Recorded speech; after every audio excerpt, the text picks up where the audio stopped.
กำไร3เด้งที่เจ้าสามารถเฮ็ดได้ที่1เลยนั่นก็คือเจ้าสามารถขายเซตสินค้าแต่ละเซตเนาะเจ้าก็สามารถทำกำไรไปเลยเนาะ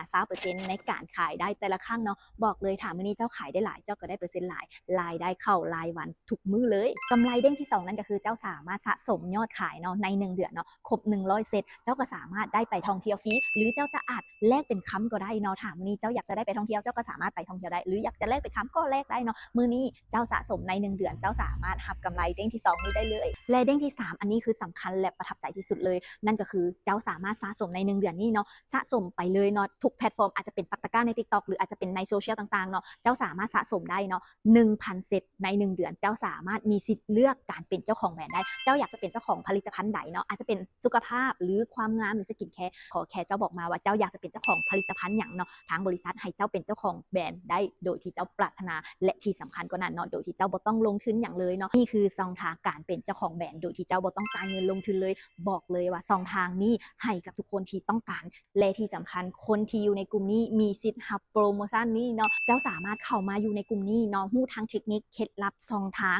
และที่สำคัญมีเครื่องมือให้เจ้าได้ไปสร้างรายได้ให้เป็นเจ้าของแบรนด์โดยที่เจ้าบ่ต้องจ่ายเงินลงทุนเลยบอกเลยว่านี่คือช่องทางนี่คือโอกาสสำหรับคนที่ต้องการเนาะและไผพร้อมในการเป็นเจ้าของแบรนด์หรืออยากจะรับโปรโมชั่น3เด้งนี้ขีดเป้าเข้ากลุ่มเลยเนาะทักแชทหรือจิ้มลิงก์หน้าโปรไฟล์เพื่อเข้ากลุ่มด่วนเลยเนาะก่อนที่จะเต็มแล้วพบกันในกลุ่มหน้า